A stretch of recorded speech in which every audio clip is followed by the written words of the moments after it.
All right, well, let's take a look at stage 4, 172.5 kilometres, setting out from Lorient. And it's not just the final climb today, the whole stage is pretty lumpy.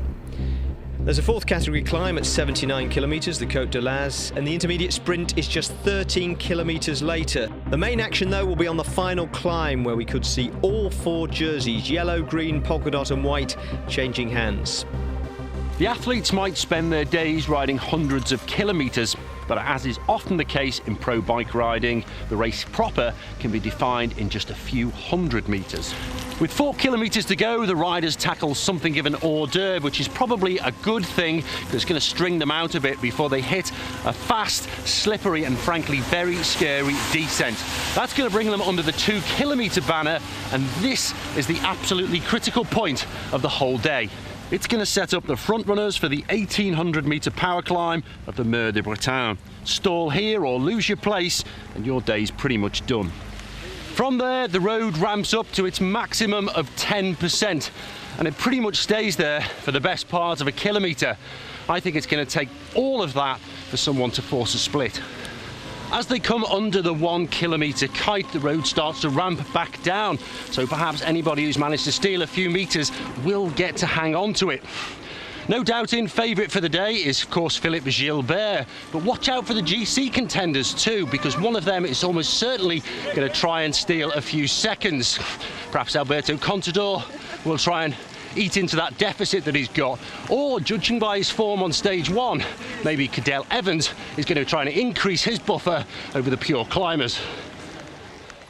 One thing is for sure, as short as the Mur de Bretagne is, it will almost certainly have an influence on every single jersey competition in this race.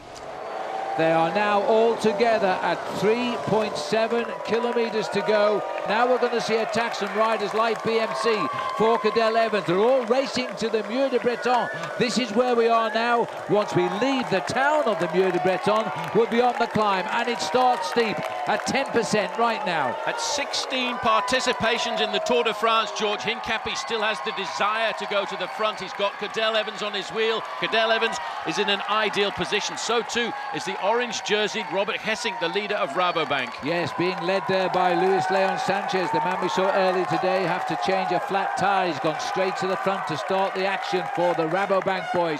Hincapie, this man is incredible. He's taking it to the limit, and then he'll say goodbye until he sees his boys at the finish. Well, that's all he wants to do this afternoon. He's working as a dedicated team man. Cadel Evans has dropped back to 6th place there in the red and black jersey of his team. On his wheel is Alexander Vinokourov in the turquoise jersey, but they're still moving up. Everybody knows, look at the pain and anguish on the face of these riders. Romain Felu has moved up to the front, but still in contact. Comfortably there in the yellow jersey is Thor Hushovd, and the man in the Saxo Bank jersey, the pale blue and black jersey there, is Alberto Contador. Under 3 kilometres, the climb officially starts at 2 kilometres to go, but really we're on it now. There's a slight kick down before we go up again, just before that 2 kilometre banner. But now the favourites who are expected to leapfrog from this peloton are preparing. Watch that polka dot jersey of Philippe Gilbert, the winner on the Mont des Alouettes, the stage 1 on Saturday, on a similar finish. Hincapie has come back to the front. You can see now he's giving this last little bit. He's just about to crest that climb. He will go downhill for a fraction.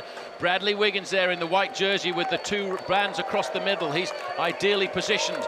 There is 51, Thor Hushovd in the yellow jersey. He's still there. Chris Horner is up there for Radio Shack and the United States. But what a job of work as they start the climb now that was done there by George Hincapie. Officially, we're on the climb of the wall now, the wall of Brittany, as they now all look at each other, and Philippe Gilbert has put himself right on the front. I don't think he wants to be there. Edvald Boysenhagen off to the left for Team Sky, looking for where his men are. His men will be Bradley Wiggins and Geraint Thomas.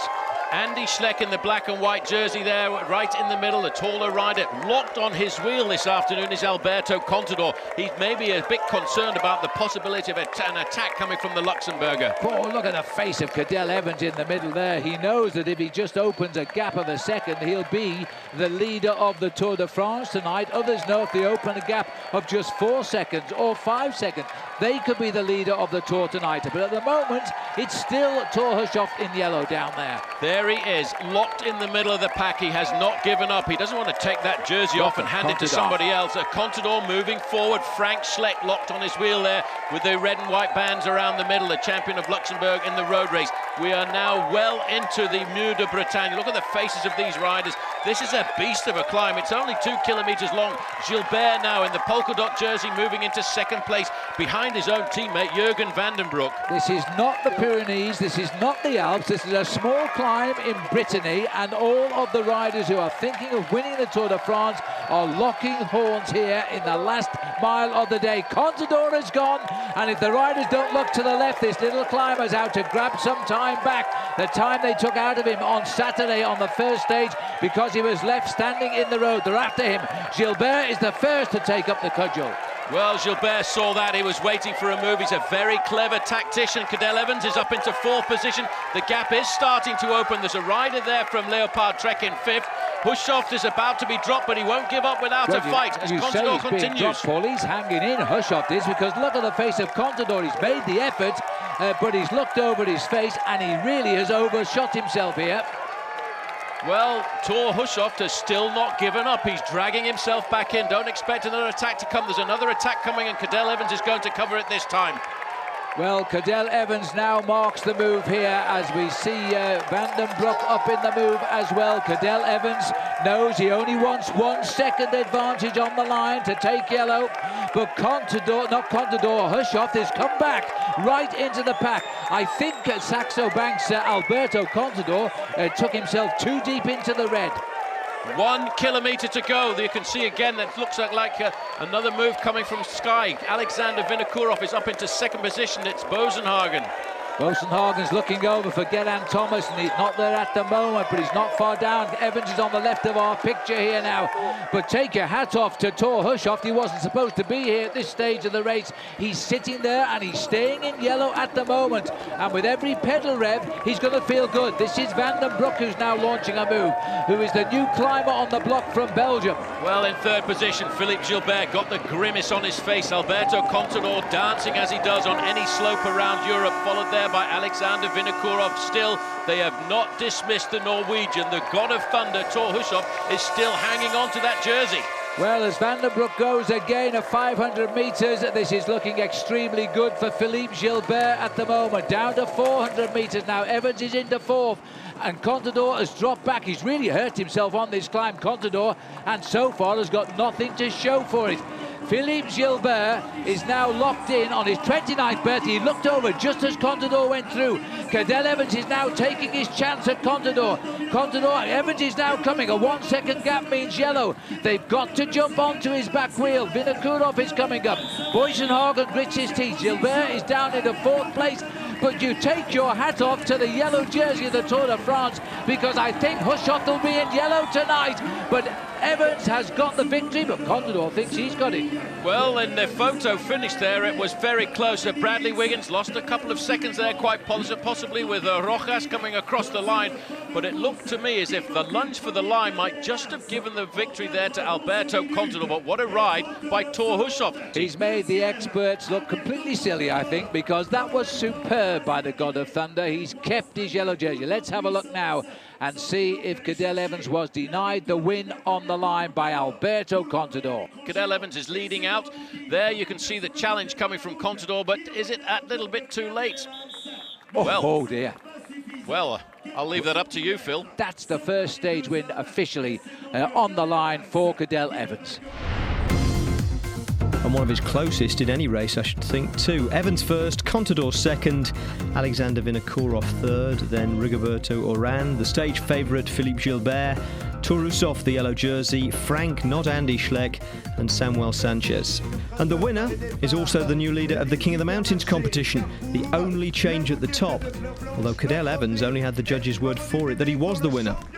So they tell me it was so close I couldn't see it myself. It was a relatively calm start considering the conditions and the course and so on, and then in the final it was really small roads, quite dangerous, and really nervous, and I had to change bikes at about, I don't know what happened, but I had to change bikes about 15 kilometres to go. And today my hero is Marcus Bugard. He took me right from the very back right to the front and dropped me off right where I needed to be, and I just finished off the job there in the last few kilometres. It was George and all the other guys who won their stage today. It was an amazing win considering that he was out the back twice with mechanical problems, and it moves him up to second place behind Thor Hushovd. Frank Schleck is up to third, David Miller down to fourth ahead of Andreas Klöden, and then it's a Sky 6, 7, 8. Bradley Wiggins, Geraint Thomas and Edvald Bursen-Hagen. Geraint incidentally holding on to the white jersey. And this man refuses to be dismissed. Thor Hushovd hanging on to the yellow jersey on a day that most people had expected him to relinquish it. Tor, many congratulations. Another day in yellow. You really had to fight for that one. Yeah, I really had to fight there, and I went so deep to stay with climbers up there. But I'm of course really happy that I managed to be there and keep the yellow jersey. Really powerful group of climbers there, with Contador attacking and Evans as well, and of course Gilbert. Did you feel at any point in that climb that you were losing contact? Yeah, there was a moment there really on the steepest part, just before the start to get flat. There I started to lose a few meters, but I just did in my rhythm, put on big ring, and really could sprint it up and close the gap. And I think that was the biggest effort of the day, and then I had no chance to pass and do the sprint.